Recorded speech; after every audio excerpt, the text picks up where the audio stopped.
Hello people, welcome to my channel eat global. ఈరోజు నేను చేస్తున్న రెసిపీ పప్పుచారు. సో ఇంగ్రీడియంట్స్ ఏందో చూద్దామా. ఇంగ్రీడియంట్స్ వచ్చేసి ఫస్ట్ మనకు కందిపప్పు బాయిల్ చేసుకున్నాను నేను ఆల్రెడీ. ఇక్కడ ఆనియన్, పచ్చిమిర్చి, డ్రమ్ స్టిక్స్, టమాటో, కొత్తిమీర, కరివేపాకు అండ్ ఉప్పు, కారం, జీలకర్ర, ఆవాలు, మెంతులు, ఇంగువ, పసుపు, నానబెట్టుకున్న చింతపండు. సో ఇప్పుడు మనం కుకింగ్లోకి వెళ్ళిపోదాం. మనం కుక్కర్ పెట్టుకొని ఆయిల్ వేసుకోవాలి. మనకి ఎంత సరిపోతే అంత ఆయిల్ వేసుకోవాలి. లేదా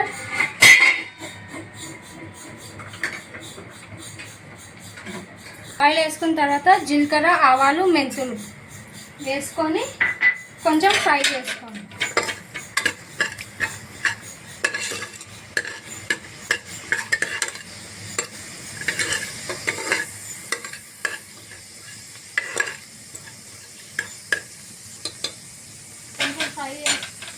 ఫ్రై అయిన తర్వాత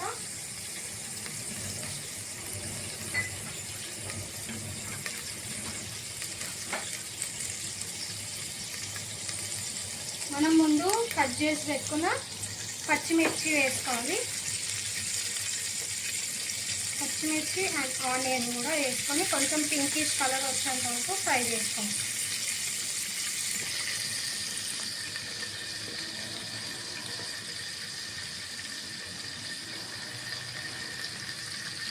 కొత్తిమీర, కరివేపాకు కూడా వేసుకోవాలి. దీంట్లోనే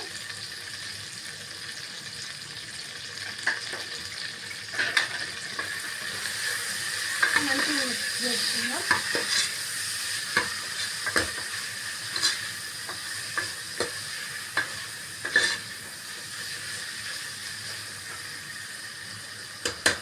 ఇది కొంచెం ఫ్రై అయ్యేంత వరకు కూడా మనం చేసుకుందాం.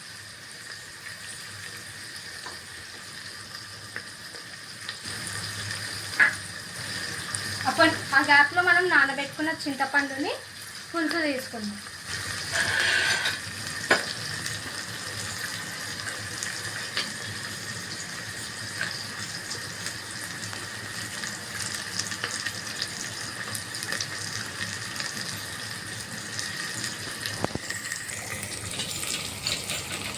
ఇంగువ, పసుపు కూడా యాడ్ చేసేసుకోవాలి. ఈ మాత్రం మనకి ఫ్రై అయితే చాలు. ఇప్పుడు దీంట్లోకి మనం కట్ చేసి పెట్టుకున్న ఆనియన్, టమాటో ఇంకా డ్రమ్ స్టిక్స్ కూడా వేసేసుకోవాలి.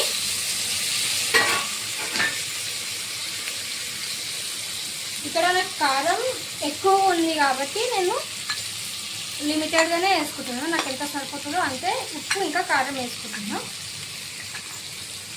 సో మీరు కూడా మీ క్వాంటిటీని బట్టి ఉప్పు, కారం అనేది వేసుకోండి. ఇప్పుడు ఇదంతా మిక్స్ చేసుకొని ఇప్పుడు ఉప్పు, కారం వేసుకున్న తర్వాత కొన్ని వాటర్ వేసుకొని ఒక విజిల్ వచ్చేంత వరకు కుక్ చేసుకుందాం.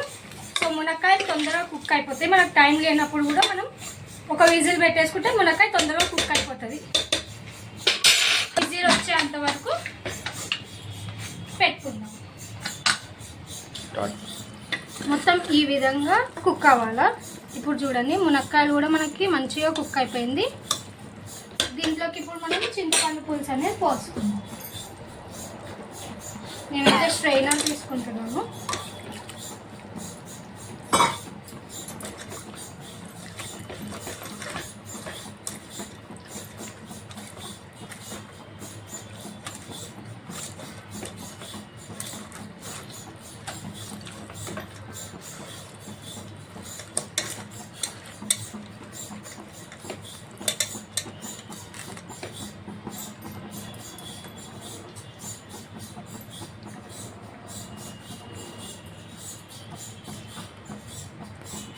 సో పులుసు వేసుకొని మొత్తం మిక్స్ చేసుకోవాలా.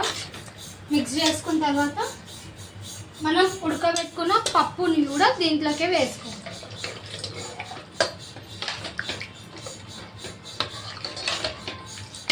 పప్పుచారు మనకి మస్తు దగ్గరికి అవుతుంది కాబట్టి మనం దీంట్లోకి కొంచెం వాటర్ వేసుకొని పెట్టేసుకుందాం. ఇప్పుడు ఇంకా లిడ్ పెట్టుకోవాల్సిన అవసరం లేదు. కొంచెం సేపు మంచిగా మసిలితే మన పప్పుచారు రెడీ. సో దీన్ని కొంచెం సేపు మసిలేంత వరకు పెట్టుకుందాం. చూడండి, ఇట్లా మనకి పప్పుచారు మొత్తం మసిలిపోవాలి. సో ఇంకొక 2 minutes మసలు పెట్టుకుందాం. కొంచెం చిక్కగా అయితే పప్పుచారు కన్సిస్టెన్సీ బాగుంటుంది. మనకి వేడి వేడి రైస్లో మామిడికాయ పచ్చడితో తింటే చాలా బాగుంటుంది. సో ఇప్పుడు మనం స్టవ్ ఆఫ్ చేసుకొని సర్వ్ చేసుకుందాం.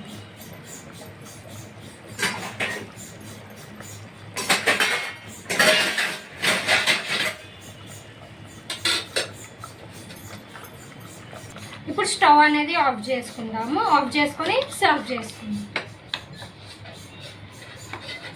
గరం గరం పప్పుచారు రెడీ.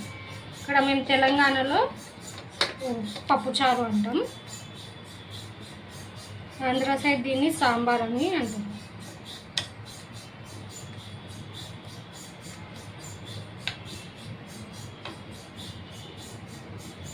కొత్తిమీరతో సర్వ్ చేసి గార్నిష్ చేసుకో.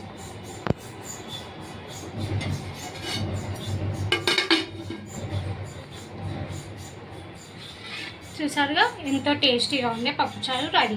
మీరు దీన్ని గరం గరం రైస్ తోటి తినొచ్చు, మామిడికాయ తొక్కుతో తినొచ్చు, అట్లనే నెయ్యి వేసుకొని కూడా తినొచ్చు. చాలా టేస్టీగా ఉంటుంది. కంపల్సరీ ట్రై చేయండి. మన ఛానల్ని లైక్ చేయండి, షేర్ చేయండి అండ్ సబ్స్క్రైబ్ చేసుకోండి. Thank you for watching.